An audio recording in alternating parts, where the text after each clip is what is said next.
है, अकेले खड़े हैं मैदान में सबका मुकाबला करने इंशाअल्लाह। अगर कोई एमआईएम पार्टी का नाम ले रहा है कोई इंडिपेंडेंट कैंडिडेट, तो हम इलेक्शन कमीशन को लेटर देंगे।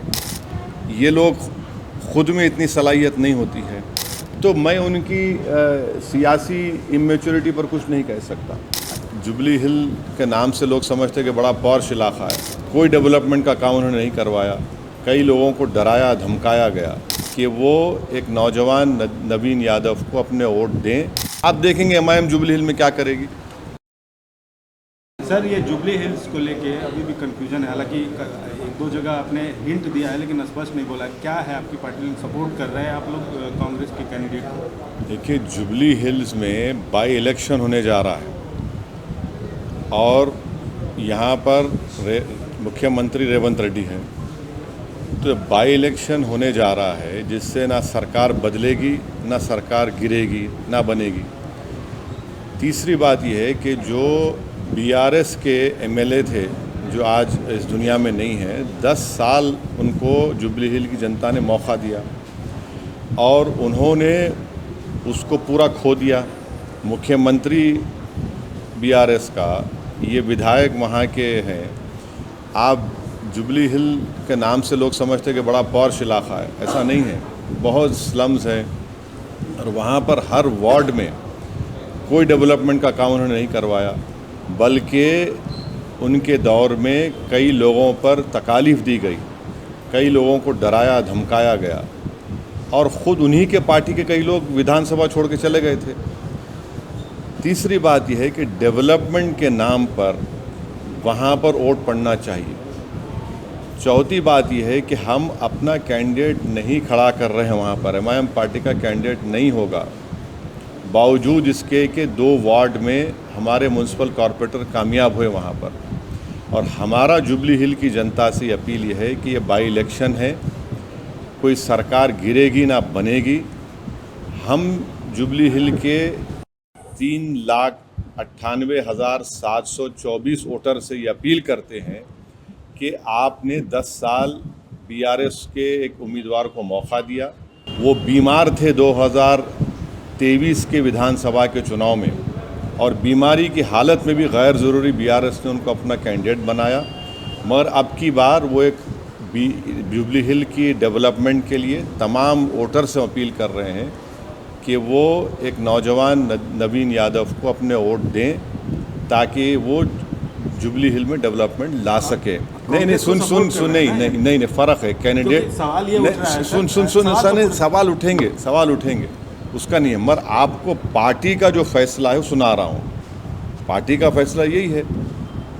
और आखिरी बात, बीजेपी का वोट परसेंटेज बढ़ गया। कैसे बढ़ा?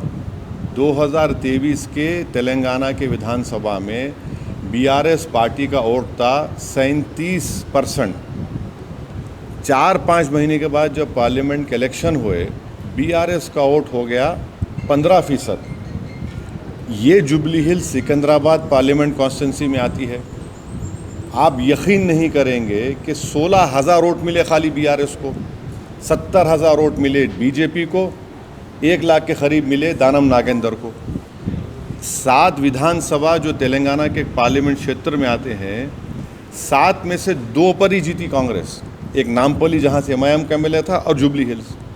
तो ये जनता को ये देखना है, बीआरएस का वोट गिर चुका है, बीजेपी का वोट बढ़ा है और इसीलिए पार्लियामेंट के चुनाव में एक भी एमपी बीआरएस का नहीं कामयाब हुआ है। तो अभी 2.5-3 साल बाकी हैं सरकार को। तो इससे इसको इस तरह से आप लोग राय को पहाड़ मत बनाइए। जब विधानसभा के चुनाव 2028 में होंगे, आप देखेंगे एमआईएम जुबली हिल में क्या करेगी। सर, लेकिन अभी सवाल ये उठ रहा है कि आप जो है बिहार में कांग्रेस को हराने की बात कर रहे हैं, यहाँ कांग्रेस को सपोर्ट कर रहे हैं। नहीं, देखिए, तो ये अच्छा सवाल है। बिहार में अख्तरुल ईमान साहब ने, एमआईएम पार्टी ने लालू प्रसाद यादव को एक लेटर लिखा, जनाब खरगे साहब को लेटर लिखा, सीपीआई एमएल के जो लीडर है उनको लिखा और सीपीआई के लीडर को लेटर लिखा। लिखकर क्या कहा कि हमको शामिल करिए। फिर तेजस्वी यादव को लेटर लिखकर कहा कि हमको 6 सीट दीजिए। यहाँ पर सरकार बनाना है। बाई इलेक्शन की एक सीट को आप बिहार के 200 से ज़्यादा विधानसभा की सीटों से मत मिलाइए, और यहाँ पर गवर्नमेंट बनाना है बिहार में।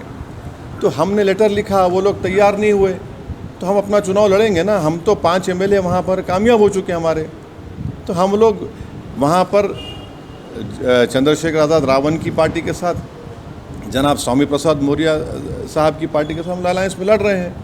तो इसको एक बाई इलेक्शन को उठाकर अगर आप कोई देख रहा है, तो मैं उनकी सियासी इमेच्योरिटी पर कुछ नहीं कह सकता।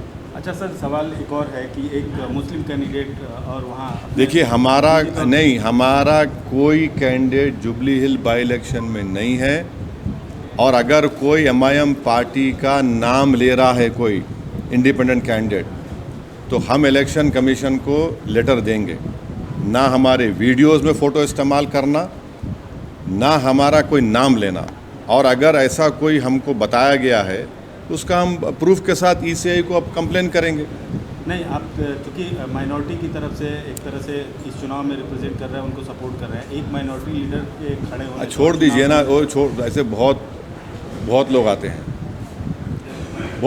हैं, आते रहेंगे, उससे फ़र्क नहीं पड़ता। ऑफिशियली जो हमारा स्टैंड है वो चुका है, बोल चुके हैं आपके सामने। अब कोई गलत इस्तेमाल कर रहा है। अब बाज़ लोगों को क्या होता है कि ये लोग खुद में इतनी सलाहियत नहीं होती है, तो ये गैर ज़रूरी के हमारी तस्वीर को कोई वीडियो निकाल के आउट ऑफ कंटेक्स्ट लगा देना, ये गलत है। ये